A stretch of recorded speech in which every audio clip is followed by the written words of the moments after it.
नमस्कार, स्वागत है आप सभी का आज के इस वीडियो में। दोस्तों, हेडेक या सिर दर्द एक बहुत ही कॉमन सी समस्या है।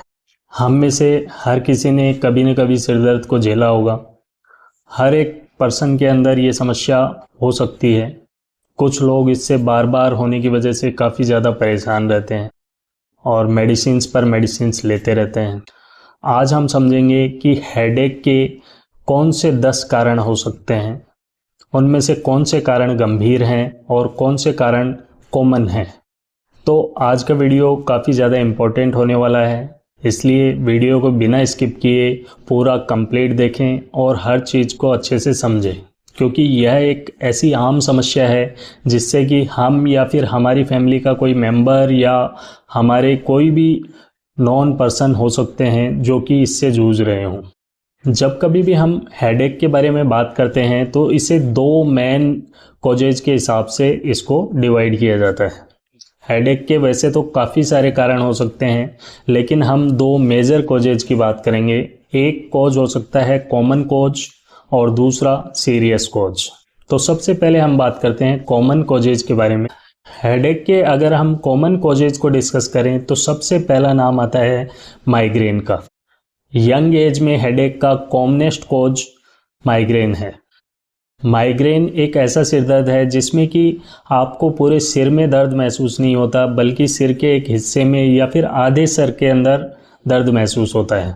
काफ़ी बार इसके अंदर ऐसा होता है कि सर दर्द ओरा के साथ हो सकता है या फिर विदाउट ओरा भी हो सकता है।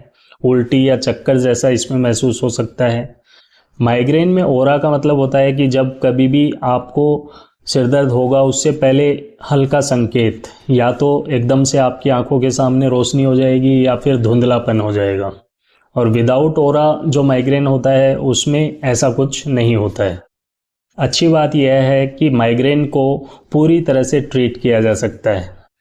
माइग्रेन के केस में जब कभी भी इन्वेस्टिगेशंस करवाई जाती हैं, सारी इन्वेस्टिगेशंस नॉर्मल आती हैं।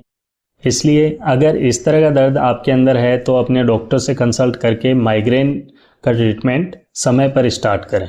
हेडेक का दूसरा कॉमन कॉज है टेंशन टाइप हेडेक। इसमें सर के अंदर एक डल टाइप का एक होता है, डल टाइप का पेन होता है, जिसमें कि ऐसा महसूस होता है कि सर पर कोई पट्टी बंधी हुई हो, कोई बैंड बांध दिया हो सर के ऊपर, और पूरे दिन दर्द चालू रहता है। कंटिन्यूअसली 24 घंटे इसमें दर्द होता है, लेकिन इसमें उल्टी या चक्कर जैसा नहीं महसूस होता है। यह भी पूरी तरह से ट्रीट किया जा सकता है। हेडेक का तीसरा कॉमन कॉज हो सकता है मेडिसिन ओवर यूज। ज़्यादातर हम क्या करते हैं कि जब भी सिर दर्द होता है तो मेडिसिन ले लेते हैं, ओवर द काउंटर ड्रग्स को हम यूज़ में लेते हैं। कहीं भी किसी भी मेडिकल पर जाकर दवाई लेकर अपने सर दर्द को ठीक कर लेते हैं। जब इन मेडिसिन्स की बहुत ज़्यादा आदत हो जाती है तो हम इन मेडिसिन्स पर डिपेंडेंट हो जाते हैं, और इन मेडिसिन्स के ओवर यूज की वजह से भी जब कभी आप मेडिसिन नहीं लेते हो तो आपको हेडेक महसूस होता है। चौथा कॉमन कारण जो है हेडेक का, आप सभी जानते हैं, सर्दी जुकाम या फिर साइनस की प्रॉब्लम के अंदर हेडेक हो सकता है, या फिर आपकी आईसाइट्स वीक होने पर भी आपको हेडेक का आभास हो सकता है। इसका 5वां कॉमन कारण है सर्वाइकल स्पॉन्डिलाइटिस, या फिर गर्दन का दर्द जो है, सर्वाइकल पेन जो है, उसके अंदर भी आपको हेडेक का आभास हो सकता है। अब हम बात करते हैं हेडेक के सीरियस कॉजेज कौन से हैं। इसमें सबसे पहला है मेनिंजाइटिस, जिसका मतलब है कि ये ब्रेन की झिल्लियों का एक तरह से इन्फेक्शन है। इसमें हेडेक के साथ आपको बुखार भी आता है, यानी कि मेनिंजाइटिस ब्रेन इन्फेक्शन की वजह से होता है। दूसरा सीरियस कॉज हो सकता है हाई बीपी की वजह से या फिर हाइपरटेंशन की वजह से हेडेक। हाई बीपी की वजह से हेडेक होने की स्थिति में कई बार दिमाग की नस फटने की वजह से गंभीर स्थिति पैदा हो सकती है। तीसरा सीरियस कॉज जो है वो है CVST या फिर सेरेब्रल वीनस साइनस थ्रोम्बोसिस। इसमें ब्रेन की जो वेसल्स होती हैं उनके अंदर थ्रोम्बस का फॉर्मेशन हो जाता है, जिसकी वजह से ब्लड सप्लाई ब्रेन के अंदर रुक जाती है और सीवियर हेडेक फील होता है। चौथा सीरियस कारण हो सकता है ब्रेन में वेस्कुलाइटिस हो जाना।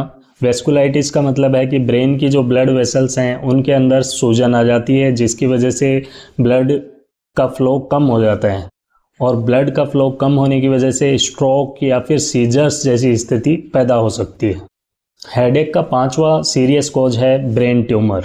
अब दोस्तों हर किसी को हेडेक होता है, लेकिन इसका मतलब ये नहीं है कि आपको जो हेडेक है वो सीरियस कॉज की वजह से ही है, क्योंकि ज़्यादा जो सिरदर्द होते हैं वो कॉमन कॉजेज की वजह से होते हैं, न कि सीरियस कॉजेज की वजह से। अगर कभी आपकी हेडेक की इंटेंसिटी बढ़ रही है या फिर आपको लगातार हेडेक रह रहा है, तो आपको सबसे पहले देखना चाहिए कि कहीं आपके रूटीन में कुछ चेंज तो नहीं हुआ है, आपका खान पान चेंज तो नहीं हुआ है, आपकी स्लीप का जो पैटर्न है वो चेंज तो नहीं हुआ है, आपकी ड्यूटी का शेड्यूल चेंज हो गया हो, या फिर आपने मील स्किप किया हो, या हेडेक के दिनों के अंदर, इन दिनों के अंदर आपने फास्टिंग ज़्यादा की हो। इन सब चीज़ों के ऊपर आपका फोकस जाना चाहिए। दूसरा, आपके खान पान के अंदर चीज़, चाउमीन, चॉकलेट या फिर वाइन जैसी चीज़ों का इनटेक तो आपने ज़्यादा नहीं किया है, ये भी आपको देखना होता है, क्योंकि ये जो चीज़ें हैं ये माइग्रेन को ट्रिगर कर सकती हैं और काफ़ी लोगों के अंदर इन चीज़ों की वजह से हेडेक होता है। तो सबसे पहले तो इन चीज़ों को देखिए कि कहीं ये चेंजेस तो आपने नहीं किए हैं, इनकी वजह से तो आपको हेडेक नहीं है। अगर इन सब चीज़ों की वजह से आपको हेडेक हो रहा है तो इसे यूजुअली नॉर्मल कंसिडर किया जाता है, लेकिन अगर आपको हेडेक के साथ बुखार है, बेहोशी जैसी स्थिति हो जाती है, हाथ पैरों में झंझनाहट या सुनपन जैसा फील होता है, चक्कर आता है या फिर उल्टियाँ होने लगती हैं, या फिर अचानक से सिरदर्द बहुत ज़्यादा बढ़ जाता है, तो ये जो लक्षण हैं ये गंभीर सिरदर्द के कारणों के लक्षण हो सकते हैं। ऐसी स्थिति में आपको तुरंत डॉक्टर के पास जाकर अपना चेकअप करवाना चाहिए। डॉक्टर्स ज़्यादातर हेडेक के कॉजेज को निकालने के लिए आपके फिजिकल और न्यूरोलॉजिकल एग्जामिनेशंस करते हैं, और अगर कोई सीरियस कॉज होने लगता है तो वो सीटी स्कैन या फिर एमआरआई करवाकर भी आपके हेडेक का कारण पता कर सकते हैं। दोस्तों ध्यान रखिए, सभी तरह के हेडेक्स को ट्रीट किया जा सकता है। अगर हम समय रहते डायग्नोसिस करवाएं, समय रहते अपनी समस्या को पहचान लें और समय पर डॉक्टर से कंसल्ट करें, तो हर तरह के हेडेक को ट्रीट किया जा सकता है।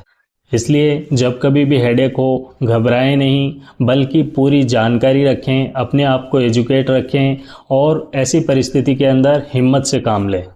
ज़्यादातर होता क्या है कि हमें जब भी सिरदर्द होता है हम सीरियस कॉजेज के बारे में सोचते हैं, जबकि ऐसा नहीं है।